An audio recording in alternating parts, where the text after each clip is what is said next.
Prezados irmãos, minhas irmãs, nós queremos agradecer a Deus, aquele que é todo-poderoso. Como diz o livro de Salmo, alegrei-me quando me disseram, vamos à casa do Senhor. Agradecemos a direção do Sínodo Provincial de Luanda sobre a liderança do reverendo Ovídio de Freitas Chisengue, coadjuvado com o reverendo Pedro Canivete de Andrade e todo o colégio de pastores ao nível do Sínodo Provincial de Luanda. Meus irmãos, é um tema desafiante. Pastores, segundo o coração de Deus, liderança, santidade e serviço.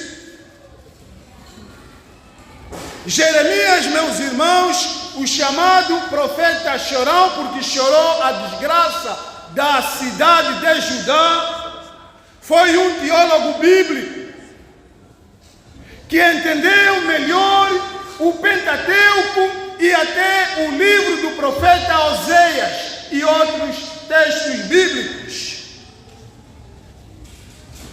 Ele era um teólogo destemido, criativo, o que o Espírito Santo inspirou a escrever com certo rigor sobre temas antigos e suas ideias que eram novas quando Jeremias escrevia. A ideia mais antiga que ele empregava inclui a natureza de Deus, que Deus é santo, longânimo e justo. O Messias, que ele também pregou que viria. A aliança de Deus com Israel, que Deus fez quando o povo recebeu os 10 mandamentos. Era um povo escolhido e o Senhor colocou regra.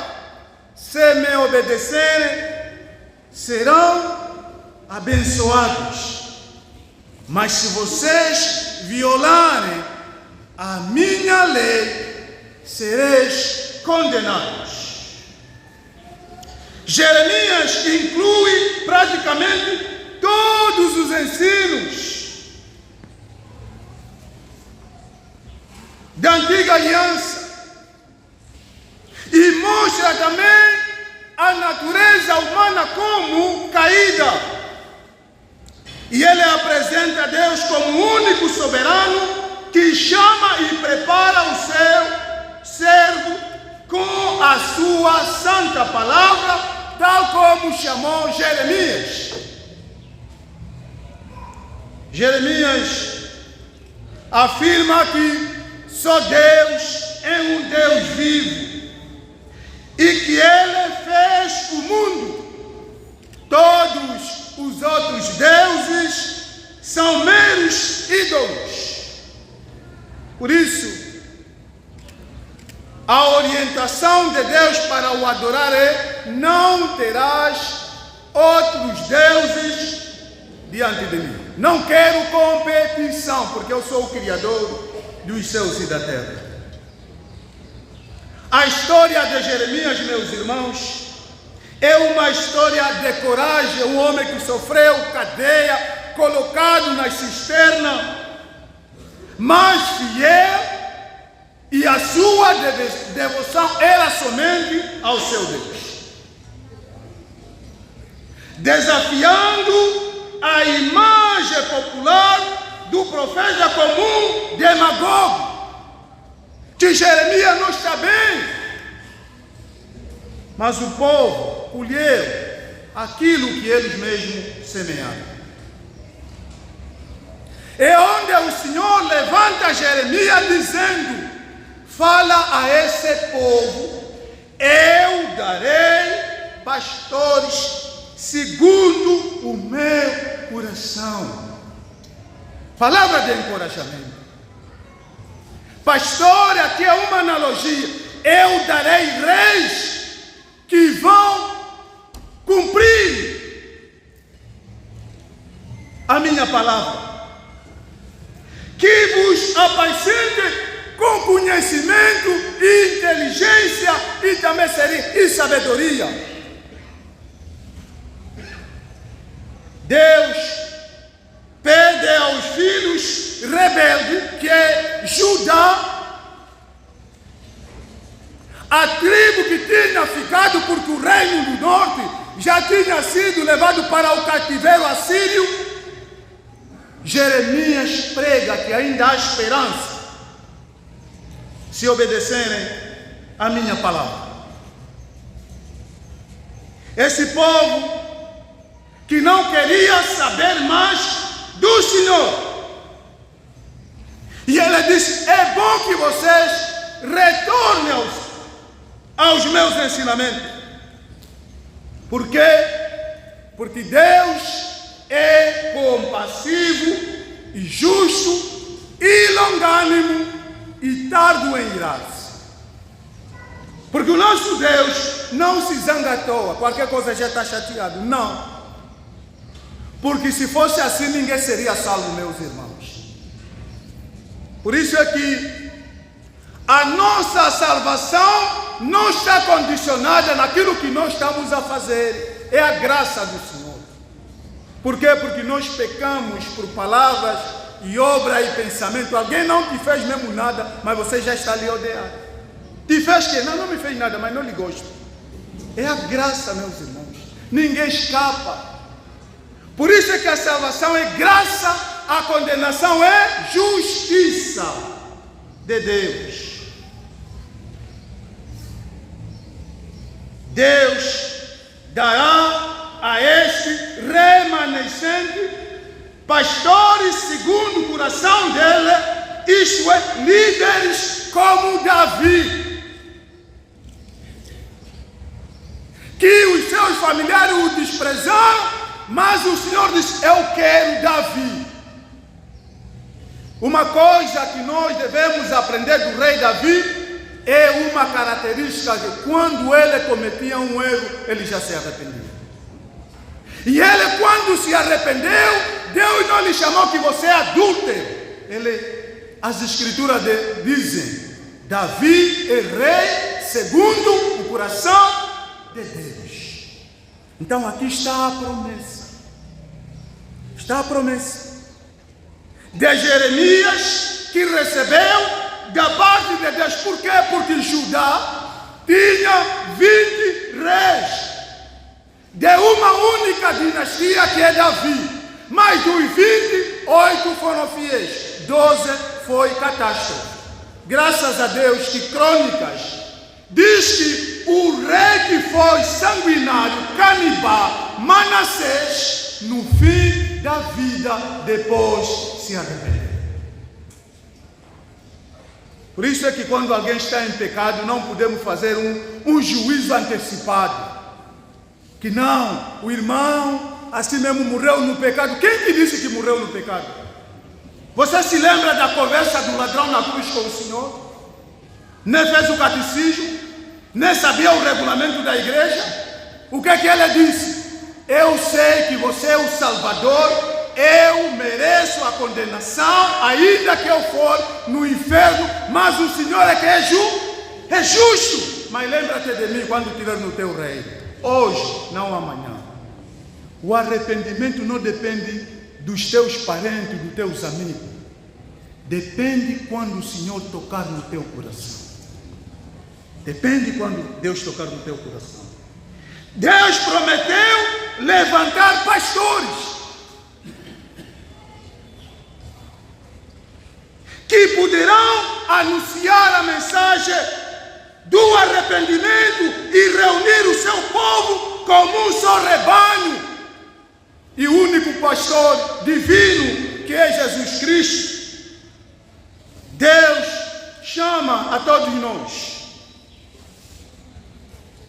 para nos nos levantarmos com coragem, para anunciarmos as boas novas da salvação para os oprimidos em pecado.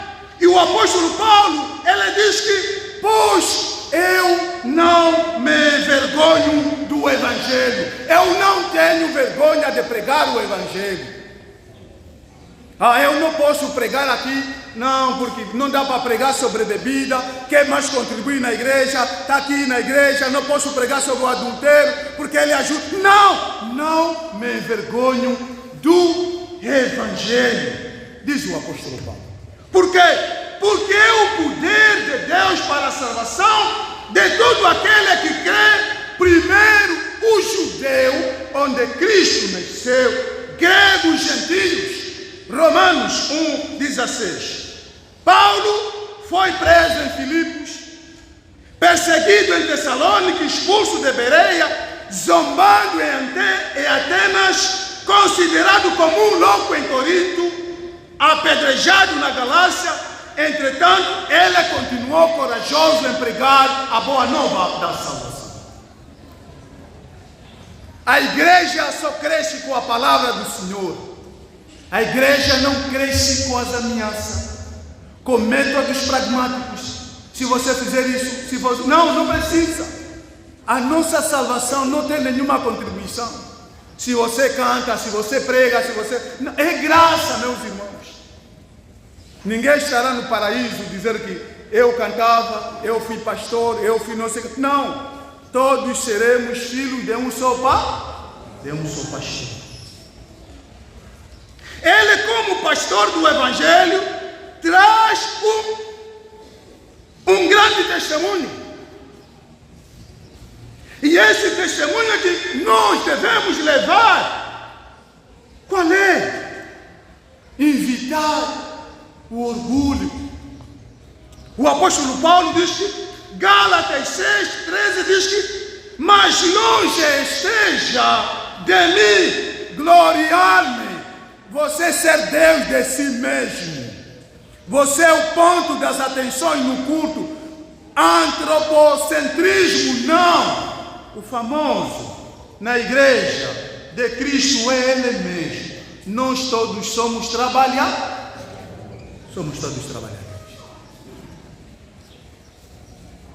Então Deus chama pastores segundo o seu coração.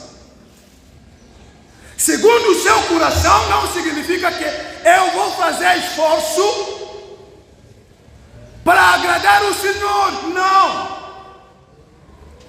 Faça como Paulo quando ele orou: miserável eu sou. Não posso fazer nada. Mas o que lhe consola é Romanos 8. Já não há nenhuma condenação para aqueles que estão em Cristo. Já não há. Então Paulo diz que longe de mim de me gloriar, senão na cruz do nosso Senhor Jesus Cristo. Por isso é que a cruz é a marca do cristianismo. Agora, os anabatistas, o movimento dos quatro, é que tiraram tudo. Aquilo que se chama iconografia, iconoplastia, iconodolia, tudo tiraram. Mas os reformadores disseram que não, a cruz deve se manter a nossa marca. Apesar que muita gente leva no peito, mas não consegue falar. Mas aqui Paulo está dizendo que não. E ele depois diz no fim: quanto mais ninguém me amoleste, porque eu trago no meu corpo as marcas de Jesus. Perseguições, nós dissemos aqui, foi preso em Filipe, perseguido em Tessalônica, expulso da Bereia, foi chamado que esse é um maluco em Corinto. Ele diz: eu tenho as marcas de Jesus. E essa marca Jeremias também carregou, porque foi o que mais sofreu.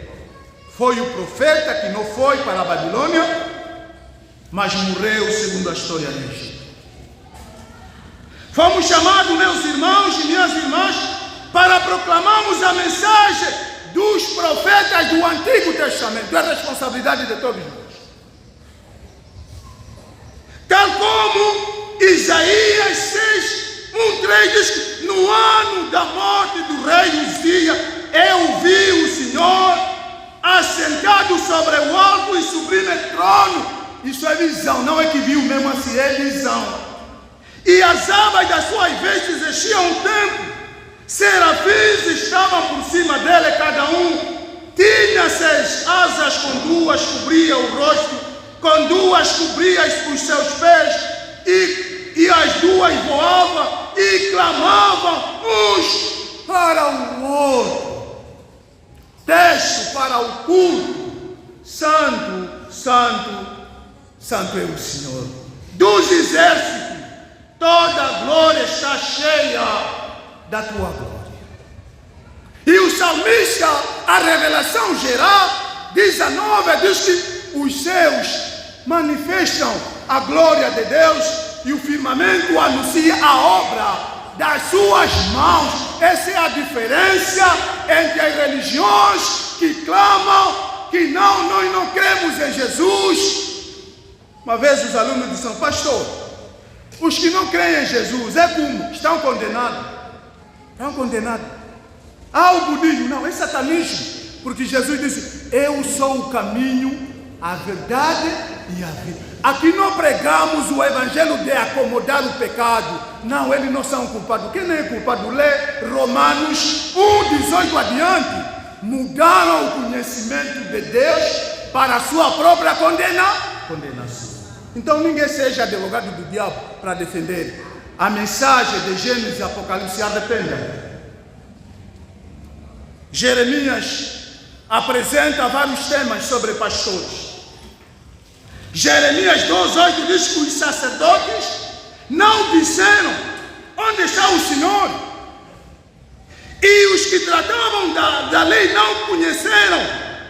Os pastores prevaricaram contra mim, os profetas profetizaram por Baal e andaram atrás de coisas de nenhum proveito. Pastores que já não estavam a ensinar a palavra, a aconselhar membros que, se fosse no nosso tempo, isso porque já não dá jeito, nós somos africanos, há uma mamã trata, para te despejar a água, se é urina, se não é que é mais o doente porque é parvo, é só aceitar. Não! Examinem as escrituras. Jesus disse que vocês erram porque não conhecem as escrituras e o poder de Deus. Por isso é que cada dia que passa, nós temos que aprender. Nós temos que aprender por quê?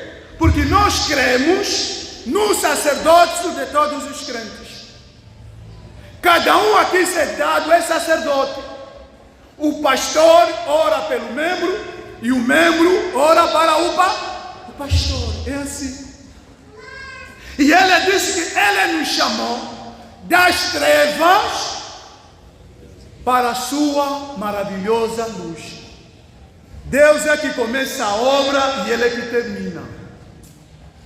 Ele é que termina. Jeremias chama a atenção, aqui temos 3 grupos: sacerdotes, pastores e profetas. Assumem a pesada responsabilidade por essa infidelidade. E há canções da nossa igreja que da catua cundileu, da caia sucungana o catupula. Mas só que o cundo da caia sucu não é o cunda carroce, que, candimba, wali. Não, o da caia sucu.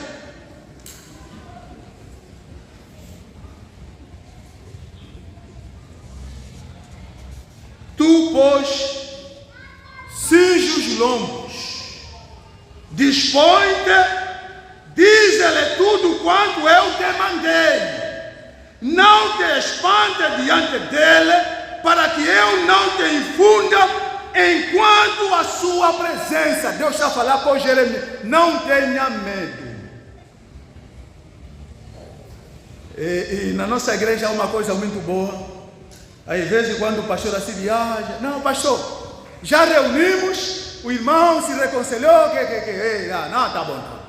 Quando está quente, vamos esperar o pastor para lhe sair caro. Eu não, senhor pastor, reunimos mesmo. Mas isso só pode ser com o pastor. Eu disse, tá bem, não faz mal. É parente, não é? Não, eu mesmo pode me sair de carro. Pode me sair de carro, porque é meu trabalho. Então é aqui onde o Senhor está dizendo, não temas. Não sejas corrompido com os bens materiais que passam. Essa é a mensagem. Por isso que a nossa missão pastoral está afirmada, a nossa missão é em Cristo. Nós não podemos temer, porque o Senhor mesmo diz, eu sou a videira, vós sois os ramos. Quem permanece em mim e eu nele, esse dá bons frutos, porque sem mim nada podeis fazer. Se o Senhor não colocar a mão na nossa obra, o trabalho não anda. E você vai ficar chateado, estão a sabotar o meu trabalho, não me gostam, o que? Não, você não está lendo bem as Escrituras. Porque há momento de avançar e depois há momento também de recuar. Eclesiastes capítulo 3. Um pastor segundo o coração de Deus deve sempre invocar a autoridade de Deus e fazer cumprir as Escrituras. Não é que eu ordeno, não ordenar, até nem na tua casa você pode fazer isso. Nem na tua casa você pode fazer isso. Tem que ouvir a esposa. Se você é aquele que Jesus falou, né? Mateus 19, que alguns já nasceram nunca e estão a fazer sofrer as mulheres, pode ser. Mas se você é filho de Deus, tem que ouvir a tua mulher. E essa nossa missão não é fácil. Por isso é que Hebreu disse, lembrai-vos sempre dos vossos pais. Não é fácil. Às vezes está quente na igreja, chegas em casa, a esposa, como é que correu o encontro? Não, mas correu bem. Fala a verdade. Não, mas correu bem. Vai, não. Assim mesmo que você está dormindo. Fala a verdade. O que aconteceu? Não, aconteceu isso. Ei, eu já sabia. Você, não, mulher, a missão é minha. Não faz mal. A obra é do Senhor. Levantarei, ele depois diz, no capítulo 23, Jeremias 4, diz, levantarei pastores que as apacentem e elas jamais temerão. Os reis já não vão temer, como Josias, Ezequiel. Esses já não vão temer. Vão ter coragem de fazer reforma. Só que não ouviram a voz de Deus. Judá também foi levado ao cativeiro babilônico. O que sempre acontecia com o povo de Deus? Quando o povo caminha à toa, Deus lhe dá um rei segundo o coração do povo para lhes castigar. Ele vai dizer que não, Deus é que me mandou. Não, tá bom. Nós mesmo é que te escolhemos como rei. Tá bom, vamos só assumir. Mesmo que te assanha, vamos só assumir. Mas quando o povo volta a se arrepender, Deus tira na pista o rei, coloca um outro rei. Então, nós precisamos orar por o tempo. Principalmente para a nossa igreja. Eu tenho muito orgulho da igreja evangélica congregacional. Por quê? Porque a igreja congregacional não anda como eu penso. Eu, pastor Cândido. É que o artigo 3º diz que a Bíblia é regra de fé e prática. Por isso é que a Bíblia deve ser pregada de Gênesis a Apocalipse. Mas há assuntos de fé. Não pode dizer que isso não é da IECA, não. Tem que ler, não assusta as pessoas. Não pode assustar as pessoas. Eu gosto da minha igreja. É uma igreja reformada. É só ver os artigos de fé. Não há confusão. Só que às vezes nós queremos forçar aquilo que não está para a nossa própria honra. Mas é muito normal, porque o coração do homem é enganoso. Jesus já falou, é enganoso. É enganoso. Mas aqui nós queremos seguir o bom pastor. Esse bom pastor é Jesus. Porque nós todos aqui somos ovelhas de um só pastor. Porque ele mesmo disse, eu sou o bom pastor, conheço as minhas ovelhas. Porque o pastor é Jesus. Porque Deus só castiga o seu povo. Deus nunca bate em filho de ninguém. o filho do diabo, Deus não tem nada a ver. Ele diz que não deve aguardar o juízo final. Ele me conhece a mim, assim como o Pai me conhece a mim. Eu conheço o Pai e dou a minha vida pelas ovelhas. Ainda tenho outras ovelhas que somos nós. Falou para o judeu no contexto do texto ali. Lá só ele disse: olha, não fique espantado, porque eu também tenho outras ovelhas em Angola, na Espanha, na Ásia, que também precisam de ser apacentados na ressurreição. Ide por todo mundo, pregai o evangelho a toda criatura. Ficaram lá em Israel, só a rodar à toa. Deus coloca a perseguição no ano 33. Primeiro mártir da igreja, Estevão, morto. Toda a gente ia fugir. E graças a Deus, hoje temos a palavra de Deus, que é a Bíblia completa, que ninguém pode acrescer nada. Tudo aquilo que Deus quer orientar na sua igreja é só tirar na Bíblia. Porque as nossas ideias não prestam, porque quando vier outro vai dizer que não. Isso aqui, tiraram aonde vocês? Isso tiraram aonde? Então, os membros, nós como pastor, devemos nos habituar a dizer: onde está escrito? Ah, não, eu mesmo pensei. Pensaste? Vai na tua casa. Aqui queremos as escrituras.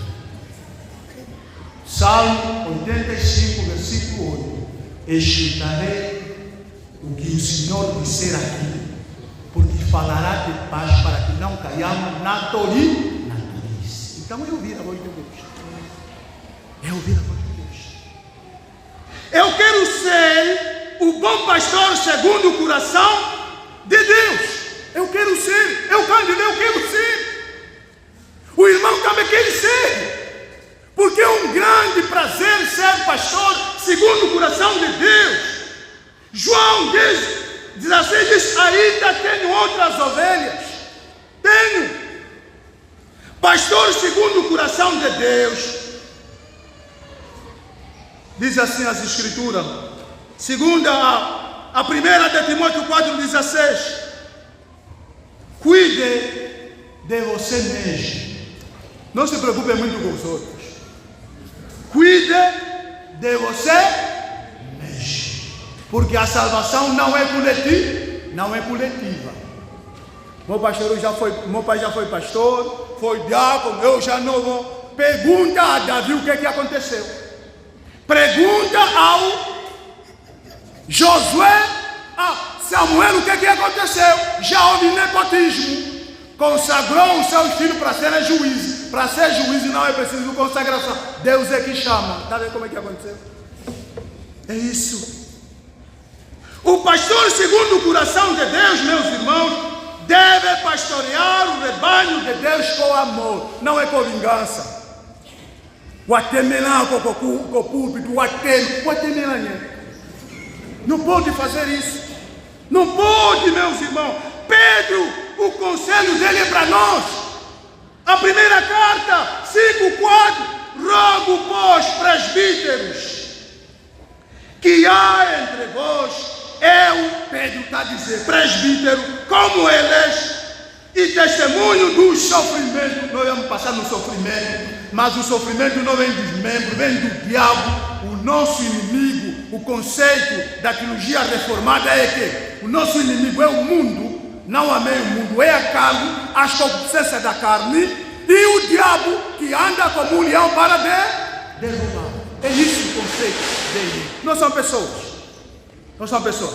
não são membros, meus irmãos. Então ele aqui diz que pastoreie o rebanho de Deus que há entre vós. O rebanho deve comer bem. Eu falo aos estudantes: preparem a mensagem do Senhor, porque durante a semana comemos muito lixo, frustrações, mas domingo você tem que comer bem. Tem que comer bem. Eu às vezes falo ao filho: não, papá, assim o almoço da manhã se tira um peixe. Ei, papá, não, peixe mais domingo não. Eu disse: papai não tem dinheiro. Vamos, não, papai, ir na cantina, aceitam um quilape, nos conhece? Queremos a carne. Então, também domingo o povo não pode comer lixo, tem que comer bem. Não pode comer é o que nós queremos. Então, pastoreiem o rebanho do Senhor, como Deus quer, nem por sorda a ganância, mas de boa vontade. Meus irmãos e minhas irmãs, se perguntarem aqui para os pastores que estão aqui presentes, cada um ou era enfermeiro, ou era polícia, ou era militar, abandonaram para servir o Senhor. Então aqui nós não estamos a servir o Senhor para interesses materiais. Como Paulo disse, o Senhor preparou coisas melhores para nós. Eu quero ser, segundo o coração de Deus, um pastor que diz que deve ser fiel à palavra.